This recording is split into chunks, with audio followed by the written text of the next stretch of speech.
కర్ణాటక మాజీ ముఖ్యమంత్రి బిఎస్ యడియూరప్పకు సుప్రీంకోర్టులో ఊరట లభించింది. లైంగిక వేధింపుల కేసులో ట్రయల్ కోర్టు విచారణపై సుప్రీం తాత్కాలికంగా స్టే విధించింది. పోక్సో కేసులో విచారణకు హాజరు కావాలని ఫాస్ట్ ట్రాక్ కోర్టు యడియూరప్పకు సమన్లు జారీ చేసింది. కోర్టు పంపిన సమన్లను రద్దు చేయాలని కోరుతూ యడియూరప్ప కర్ణాటక హైకోర్టులో పిటిషన్ దాఖలు చేశారు.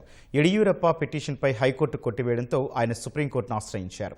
దీనిపై విచారణ జరిపిన CJI Justice Suryakant, Justice Joymalya బాగ్చిలతో కూడిన ధర్మాసనం ఈ కేసుపై స్టే విధించింది. తదుపరి ఆదేశాలు జారీ చేసే వరకు ఈ కేసులో ఎలాంటి విచారణ చేపట్టవద్దని స్పష్టం చేసింది.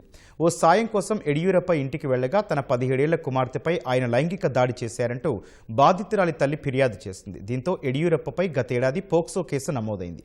ఈ కేసులో మార్చి 15న విచారణకు హాజరు కావాలని ఫాస్ట్ ట్రాక్ కోర్టు యడియూరప్పను ఆదేశించింది. వీటిని సవాల్ చేస్తూ యడియూరప్ప హైకోర్టును ఆశ్రయించగా కోర్టు ఆయన అభ్యర్థనను తిరస్కరించింది. దీంతో యడియూరప్ప సుప్రీంకోర్టులో పిటిషన్ దాఖలు చేశారు.